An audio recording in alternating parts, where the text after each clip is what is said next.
সুস্বাগতম সকলকে। আজকের এই ভিডিওতে আমরা আলোচনা করব ক্যালকাটা ইউনিভার্সিটিতে পিজি অ্যাডমিশনের ক্ষেত্রে বা এমএ অ্যাডমিশনের জন্য যে এন্ট্রান্স পরীক্ষা হবে সেই এন্ট্রান্স পরীক্ষার যে সিলেবাস মোট 22টি বিষয় রয়েছে, সেই 22টি বিষয়ের উপরে কিন্তু অফিসিয়ালিভাবে নোটিশ দেওয়া হয়েছে এবং সিলেবাস জানানো হয়েছে। সেই সিলেবাসটি আমরা দেখে নেব। পাশাপাশি এর পূর্ববর্তী একটি ভিডিওতে আমরা যে বিষয়টি নিয়ে আলোচনা করেছি, কবে প্রভিশনাল মেরিট লিস্ট প্রকাশিত হবে, কবে ফার্স্ট মেরিট লিস্ট প্রকাশিত হবে, সেই সংক্রান্ত যে ডেট তারা পূর্ববর্তী নোটিশে উল্লেখ করেছিলেন, পরবর্তীকালে সেই নোটিশের কিছু পরিবর্তন করা হয়েছে, অর্থাৎ নির্দিষ্টভাবে আর তারিখের উল্লেখ করা নেই এই মুহূর্তে। সেই বিষয়টি নিয়ে আমরা পূর্ববর্তী ভিডিওতে আলোচনা করেছি। আজকে মূলত সিলেবাস সংক্রান্ত বিষয় নিয়েই আলোচনা করব। এই সিলেবাস সংক্রান্ত বিষয় নিয়ে আলোচনা করার ক্ষেত্রে প্রথমেই বলবো, ক্যালকাটা ইউনিভার্সিটির অফিসিয়াল ওয়েবসাইট, দুটি ওয়েবসাইট রয়েছে। আমরা www.caluniv.ucesta.net এই ওয়েবসাইটে প্রবেশ করব। লগ ইন করার পরে আমরা দেখব অ্যাডমিশন নোটিশ রয়েছে। অ্যাডমিশন নোটিশের এমএ এমএসসি এখানে ক্লিক করার পরে আমাদের সামনে যে পেজটি ওপেন হয়ে যাবে, সেখানে অ্যাডমিশন সংক্রান্ত বেশ কিছু ইনফরমেশান রয়েছে এবং তার মধ্যে সিলেবাস সংক্রান্ত যে অপশানটি রয়েছে সেখানে আমরা যদি ক্লিক করি তাহলে দেখব আমাদের সামনে এরকম একটি পেজ ওপেন হয়ে যাবে। এখানে মোট 22টি বিষয় রয়েছে এবং 22টি বিষয়ের সিলেবাস জানানো রয়েছে। আমরা যে সিলেবাসটি ডাউনলোড করতে চাই বা যে সিলেবাসটি দেখতে চাই সেটির উপর ক্লিক করলে কিন্তু আমাদের সামনে সেই বিষয়ের সিলেবাসটি ওপেন হয়ে যাবে। এই AIHC Asian Indian history and culture এই বিষয়টির সিলেবাস আমাদের সামনে ওপেন হলো। এরপরে অন্য বিষয়গুলির যে সিলেবাস রয়েছে সেই সিলেবাস আমরা দেখে নিই। পরবর্তী একটি বিষয় এখানে মূলত আমরা দেখে নিলাম ইকোনমিক্সের একটি বিষয় রয়েছে। এরপরে আমরা ওখানে যে বিষয়গুলি মূলত রয়েছে সেই সবগুলি দিয়ে আমি দেখালাম না, কিন্তু আমরা যে বিষয়টি দেখতে চাই সেই বিষয়টির উপর ক্লিক করলে কিন্তু তার সিলেবাসটি আমাদের সামনে ওপেন হয়ে যাবে।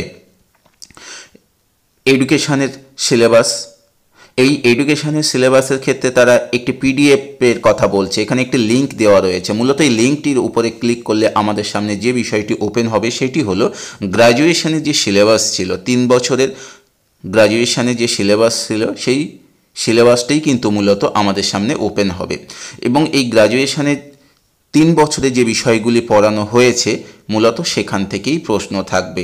এটি হলো এডুকেশনের সিলেবাস। এরপরে সংস্কৃতের এই পিডিএফটি যদি আমরা ওপেন করি তখন আমরা দেখব আমাদের সামনে কিন্তু একটি পেজ ওপেন হচ্ছে এবং সেখানে আরও একটি লিঙ্ক দেওয়া রয়েছে। সেই লিঙ্কটিকেও যদি আমরা ক্লিক করি তাহলে দেখব গ্র্যাজুয়েশনের যে সিলেবাস ছিল সেই সিলেবাসটাই আমাদের সামনে মূলত ওপেন হবে। অর্থাৎ ইংলিশের ক্ষেত্রেও আমরা যদি ওপেন করি তাহলে দেখব ইংলিশের ক্ষেত্রে আলাদা করে কিছু নির্দিষ্টভাবে বিষয় উল্লেখ করে দেওয়া হয়েছে। সেই বিষয়গুলির মধ্যে কি কি রয়েছে সেটি মূলত এখানে যে লিঙ্ক দেওয়া রয়েছে এই লিঙ্কটি আমরা যদি ওপেন করি তাহলে কিন্তু আমরা জানতে পারবো। যাই হোক, এভাবে যদি আমরা প্রত্যেকটি বিষয় দেখি তাহলে কিন্তু আমরা প্রত্যেকটি সাবজেক্টের এন্ট্রান্সের যে সিলেবাস সেই সিলেবাস কিন্তু আমরা জানতে পারবো। এবার মূলত আমরা দেখে নেব বাংলার যে সিলেবাসটি দেওয়া হয়েছে। বাংলার সিলেবাসটি অনেক ছোট করা হয়েছে। অনেক ছোট করা হলেও কিন্তু এর মধ্যে অনেক তথ্য রয়েছে। কি সেই তথ্য রয়েছে যদি আমরা সিলেবাসটি একবার দেখি তাহলে বিষয়টি আমাদের কাছে আরও স্পষ্ট হয়ে যাবে। বাংলা সাহিত্য ও ইতিহাস, প্রাচীন যুগ থেকে আধুনিক যুগ 2000 খ্রিস্টাব্দ পর্যন্ত, ঐতিহাসিক ও বর্ণনামূলক ভাষাবিজ্ঞান ও বাংলা ভাষা, ছন্দ ও অলঙ্কার, মূলত এই 3টি বিষয়ই রয়েছে কিন্তু বাংলার ক্ষেত্রে। এভাবে আমরা অন্যান্য বিষয়গুলোও দেখে নিতে পারি। সেই বিষয়গুলো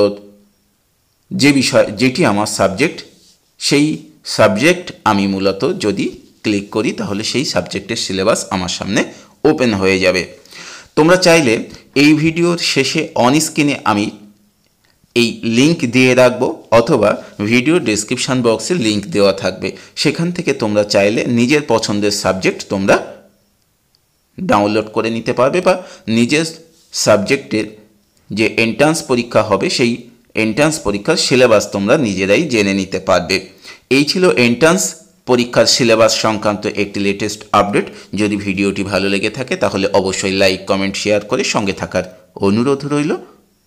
ধন্যবাদ সকলকে।